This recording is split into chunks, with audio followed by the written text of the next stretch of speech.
আপনারা যারা পুরাতন ফোন মানে কিনতে যান, কেনার আগে পুরাতন ফোনটা কেনার আগে আপনারা পুরাতন ফোনের কি কি সমস্যা আছে, কি কি ডিভাইস ভালো আছে, ব্যাটারি ভালো আছে কিনা, সেন্সর ভালো আছে কিনা, ক্যামেরা অপশন ভালো আছে কিনা, ভলিউম বাটন ভালো আছে কিনা, বা যে পাওয়ার বাটনটা আছে পাওয়ার বাটনটা ভালো কাজ করে কিনা, এটা এখন থেকে খুব সহজে আপনি আপনি নিজেই দেখতে পারবেন। এটার জন্য আপনাকে কোনো মেকানিকের কাছে যেতে হবে না, কোনো মানে ফোনের যে যারা ফোনের কাজ করে তাদের কাছেও যেতে হবে না। জাস্ট ফোনের মধ্যে একটা ছোট অ্যাপস আপনি ইনস্টল দিবেন, ইনস্টল দেওয়ার পরে সম্পূর্ণ ডিটেলস আপনি ওই ফোন থেকে, ওই ফোনের কি কি সমস্যা আছে ওই অ্যাপস থেকে সম্পূর্ণ ডিটেলস পেয়ে যাবেন।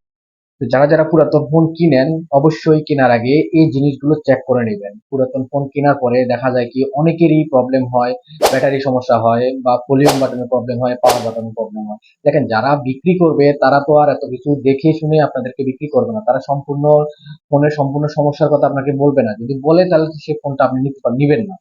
ঠিক আছে? তো আপনাকেই সবকিছু যাচাই বাছাই করে নিতে হবে। নেওয়ার পরে আপনি যখন দেখবেন যে ফোনের ব্যাটারি সমস্যা, ডিসপ্লে সমস্যা, তখন কিন্তু আপনি তাকে ফোনটা ফেরত দিতে পারবেন। তো কিভাবে আপনি এই সমস্যা থেকে সমাধান পাবেন, কিভাবে এই জিনিসগুলো চেক করে দেখবেন, সম্পূর্ণ ডিটেলস আমি আপনাদেরকে শেয়ার করব। আমার স্ক্রিনটা আপনারা ফলো করুন, কাজটা খুব সহজে আপনারা শিখতে পারবেন। তো চলেন আমি আপনাদেরকে স্ক্রিনে নিয়ে চলে যাই। এর জন্য আপনারা আপনাদের প্লে স্টোরটা ওপেন করবেন, তারপরে সার্চ বারে গিয়ে লিখবেন ডিভাইস ইনফরমেশন। ডিভাইস ইনফো লিখলে আপনাদেরকে এই অ্যাপসটা শো করবে। আপনারা এই অ্যাপসটা কি করবেন, ইনস্টল করে নেবেন। আমার ইনস্টল করা আছে, আমি ওপেন করতেছি।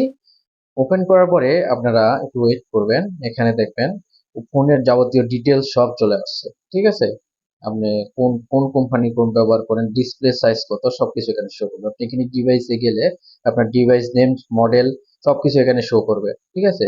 আপনি যখন এখানে ব্যাটারি পারফরমেন্সে যাবেন, আপনার ব্যাটারি যদি কোনো প্রবলেম হয় আপনি এখান থেকে সব দেখতে পারবেন। দেখেন, আমার ব্যাটারি পারফরমেন্স কিন্তু খুব, ব্যাটারির টেম্পারেচার কত সেটাও এখান থেকে দেখতে পারবেন। ঠিক আছে? এখন থেকে আপনার ফোনে যদি অন্যান্য জিনিস আপনি দেখতে চান, এখানে দেখেন ডিসপ্লে অপশন আছে, আপনার ডিসপ্লে রেজুলেশন কত, ডেনসিটি কত, সবকিছু এখানে দেখতে পারবেন। কয় ইঞ্চি এই ফোনের ডিসপ্লেটা, আপনি সব এখান থেকে সুন্দর করে দেখতে পারবেন। আপনার ফোনে কি এইচডিআর সাপোর্ট করে কিনা সেটাও আপনি এখান থেকে দেখতে পারবেন। এখানে আপনারা একদম লাস্টে যখন যাবেন, লাস্টে যাওয়ার পরে এখানে টেস্ট নামে একটা অপশন আছে। এই টেস্ট অপশনে গেলে আপনি সবকিছু এখান থেকে চেক করতে পারবেন। দেখেন আপনার ডিসপ্লের কি সমস্যা, ডিসপ্লেতে যখন টিক করবেন তখন ডিসপ্লের অপশন চলে আসবে, আপনি ওখান থেকে এটা চেক করতে পারবেন। দেখেন আমি চেক করে রাখছি, সেখানে আমার গ্রিন উঠছে। যার আপনাদের যদি প্রবলেম হয় এখানে রেড মার্ক উঠে থাকবে। ঠিক আছে? আমি যে যে জিনিসগুলো চেক করছি এখানে সবগুলো কিন্তু এখানে ঠিক আছে, বাকিগুলো আমি চেক করি না, সেই জন্য এখানে প্রশ্নবোধক চিহ্ন উঠে আছে। আমি যদি এখানে লাইট সেন্সর ওপেন করি, দেখেন আমার লাইট সেন্সর ওকে আছে কিনা সব এখানে দেখাচ্ছে। ঠিক আছে? আমি যদি এখানে ইয়েস এ ট্যাপ করি, দেখেন এটা আমার গ্রিন হয়ে গেছে। ঠিক আছে? তারপরে যদি আমি মাইক্রোফোন চেক করি, আমার মাইক্রোফোন ওকে আছে কিনা সবকিছু চেক করি। দেখেন আমি কথা বলতেছি, মাইক্রোফোনটা কত সুন্দর কাজ করতেছে। ঠিক আছে? যদি এখানে প্রবলেম হয় মাইক্রোফোনের এই দাগটা কিন্তু উঠবে না, যেখানে যে দাগটা আছে সেটা কিন্তু আসবে না।